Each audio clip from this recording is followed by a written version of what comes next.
This is Father Andrew Ritchie, and you're listening to Catholic Inspiration, a podcast from my website at studyprayserve.com. These homilies, presentations, and retreats form part of my ministry as a Catholic priest for the Diocese of Superior. And now I invite you to open your hearts to some Catholic inspiration. Today is Friday of the 14th week of the year. Our gospel reading is Matthew chapter 10, verses 16 to 23. Jesus said to his apostles, "Behold, I am sending you like sheep in the midst of wolves.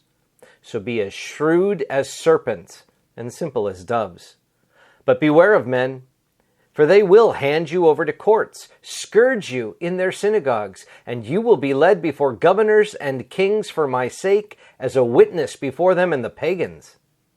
When they hand you over, do not worry about how you are to speak or what you are to say, for you will be given at that moment what you are to say. But it will not be you who speak, but the Spirit of your Father speaking through you. Brother will hand over brother to death, and the father his child. Children will rise up against parents and have them put to death. You will be hated by all because of my name, but whoever endures to the end will be saved. When they persecute you in one town, flee to another. Amen, I say to you, you will not finish the towns of Israel before the Son of Man comes." So we're in almost like the third of a five-part sequence here, where Matthew chapter 10. You might recall that on Wednesday, Jesus called the 12 together, gave them his authority to do his work. And we got the sense here of the relationship that the apostles have with Jesus. And out of that relationship, they're called to serve. Yesterday, we heard and understood quite clearly that in that mission that the people are called to do, as they're offering their lives, as they're sharing their lives, as they're pouring out their lives, they trust in the Lord, not in stuff, not in a tunic or a belt or money or sandals or a walking stick. They trust in Jesus. That the relationship that they have been cultivating is now the relationship they're going to lean into as they do the Lord's work. Not relying on things, but relying on God.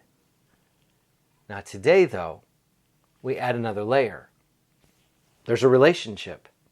Trust in the relationship with God, because there will be opposition. There will be wolves. There will be people who will hand those apostles over in the courts and scourge them. There are those who will rise up to persecute them in one town.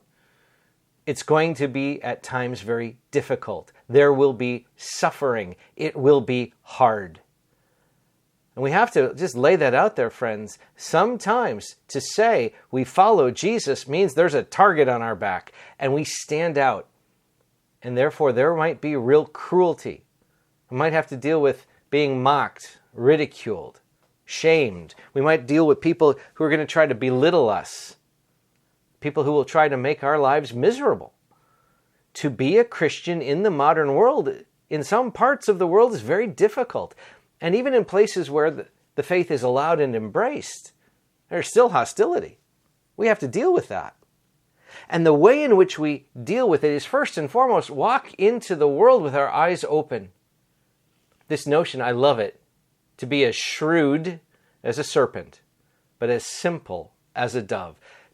That when people see us, what they see is what they get. But we don't waste our common sense. We use every scrap of intelligence, wisdom, and understanding that we possess, and we apply it to the best of our ability. But we're straightforward with people. We make sure that people know where we stand and what we're about. It's important that we walk into the situations of our life aware that there will be times that, yes, God will sustain us, God will help us, but there will be a storm, and we're going to be in the midst of it. There will be difficulties, and we're going to have to face them. There might be suffering, and I hate to say it, but there might be pain. We're going to have to endure it.